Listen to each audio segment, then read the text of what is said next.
Okay, today I'm in biotechnology lab where we would have had our lab, and this is for the TLC, thin layer chromatography.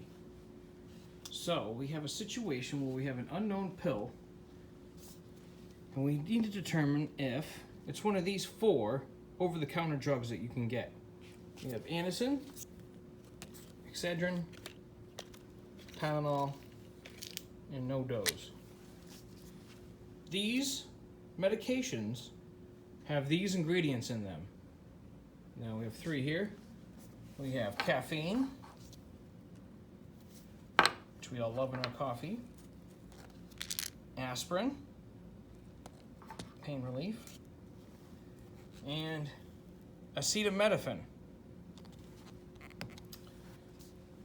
So to determine which of these ingredients are in these medications, we need to do a TLC, a thin layer chromatography. In order to do that, we need to take our unknown, which is in here, covered up by a paper towel. That's how I would have set this up in lab. Because if you look at these pills, there may be an A imprinted or a T or an E imprinted on the pill, gives it away. So you can't see the pill. And what you would do is you take, this is called a mortar and pestle. Mortar, pestle. We have our pill in here. And basically, we want to crush it up, grind it. It's not actually in there, just I'm doing a demo here. So we would crush this up.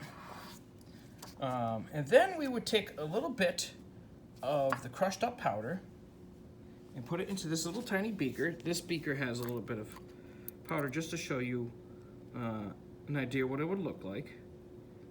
And this is actually caffeine. And you see I have it covered with some tin foil because it has some nasty chemicals in there. There's about 2 milliliters of petroleum ether, also called ligroin. I believe your packet has an E, spelled a little different. But basically, these are used to dissolve the drug, so then we could spot our plate. So we have a little bit of ether and a little bit of ethanol, which we talked about in toxicology, and how that can be present in our beverage, our alcoholic beverages. But in this instance, we're using ethanol to dissolve our drug. Now, once it's dissolved, we're going to have to use something called a capillary tube. If we pop this open, what this is just a very tiny, thin glass tube. And basically what you can do, it's very, very thin, very hollow. What you can do with this is we'll take this, remove and then we can basically dab this in here. It's right in the liquid, right? So we get a little bit of our sample on the capillary tube. And then what we would do is we'd put this on our TLC plate. Now here is the TLC plates we would have used in our lab. So these ones have a plastic backing, see it kind of bends. And these, I have some different versions here. These all have silica gel base as basically a compound that will interact with the drugs. If the drug is strongly, or the ingredient in the drug is strongly attracted to the plate, it will not migrate through the plate quickly. It would be strongly attracted, and it would not go very far. And that distance it travels, we'll measure, and that's called the RF value.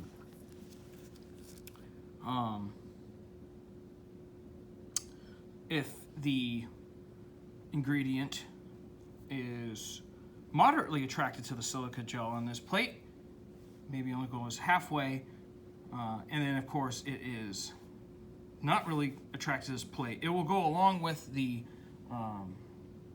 the solvent. Now the solvent, which I have over here, that plate would be placed into what's called a developing tank. As you can see, we have two plates in here, and I'll explain why. But ethyl acetate, which is also a nasty chemical, as you can see, is being wicked up. So as this wicking action is going on, the solvent is being absorbed by the plate. The drugs are plated on the bottom, are spotted on the bottom of the plate, and as it travels upward, so that, you know, we'd have our drugs and ingredients plated here and are unknown as well, will travel up and separate out. Strongly attracted, it will not go far. If it's moderately attracted, it might go halfway. If it's lightly attracted, so you see how it's about halfway whipped up, it should be up with the fault line up here. That basically, they call this the solvent front. You can see the difference here, where it's being whipped up. If it's not attracted to this plate, it's going along with the solvent front. So what we have to do, and as you can see, this is in our fume hood because we don't want to be breathing that chemical in. So to spot the plate, we would measure a little bit from the bottom, and we would use a pencil to basically draw a little line across, like so. And then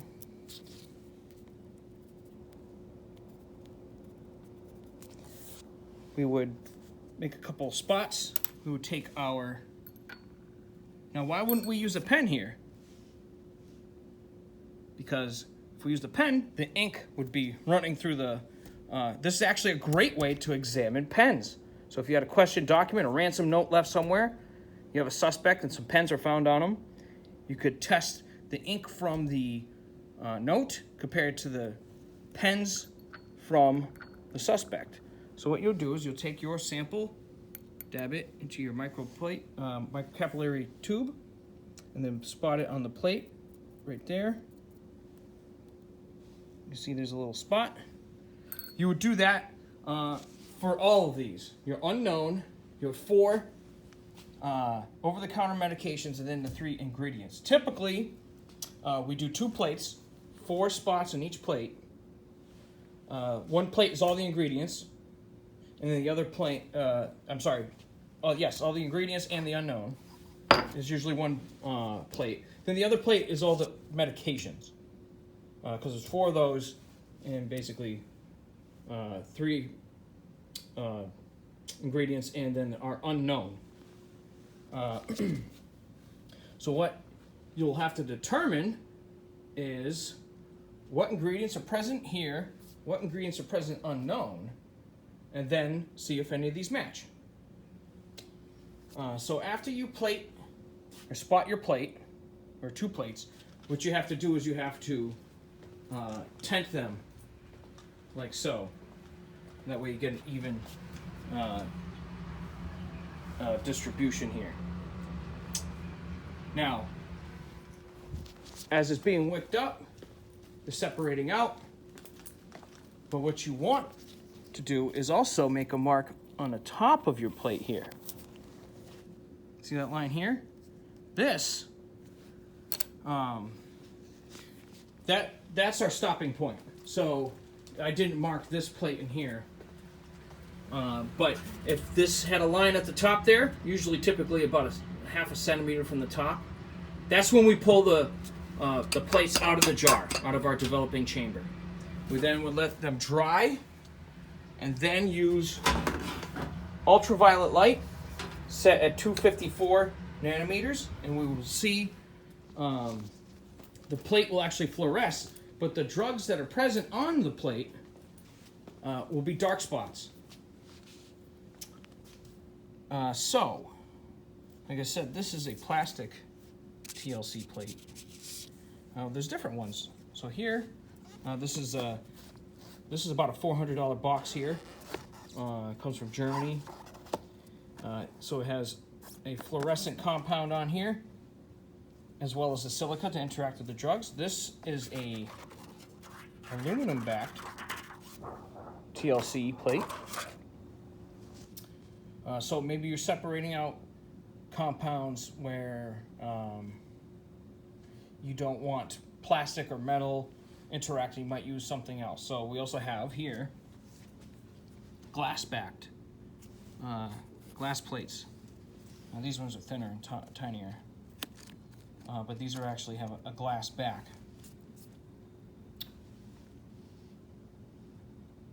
So after we pull our plates from the fume hood, and we'll use our goggles and a UV light to examine them, we'll see dark spots on the plate here. So what we do, excuse me, what we do is we have to measure what's called our RF value. So this is just an example of a plate with some stuff spotted on here. Here's our solvent front. So if you measure from the top of the solvent front to where you made your line on the bottom,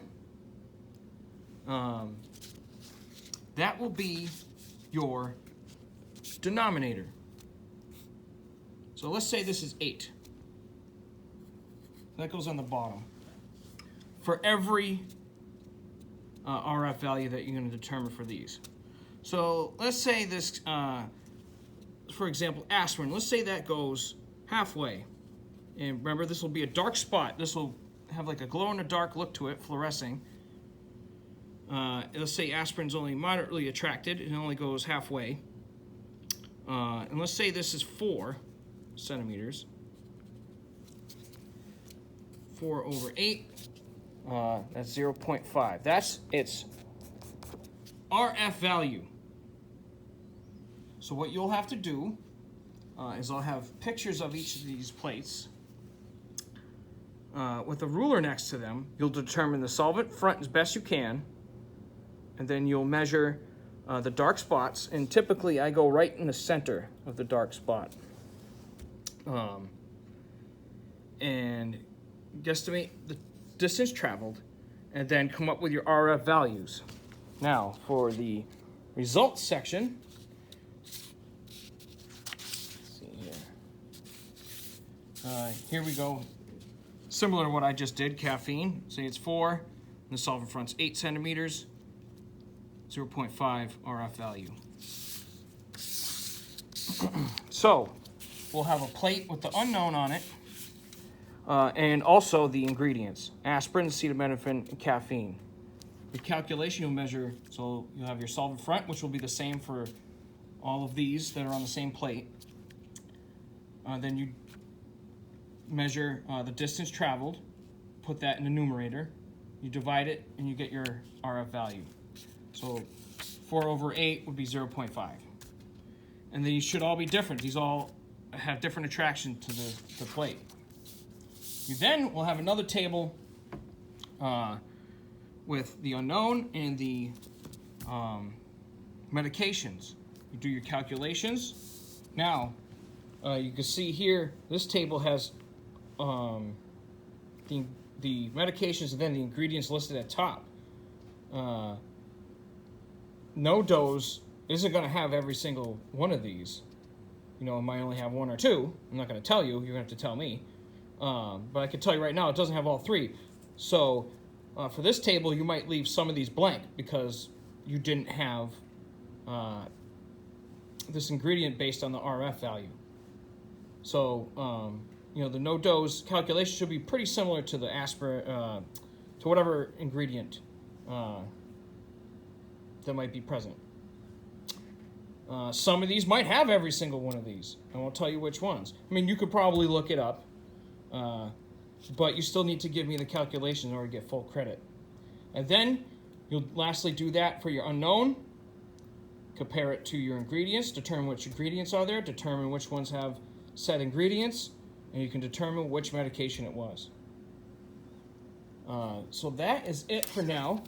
I will post this up before our lab.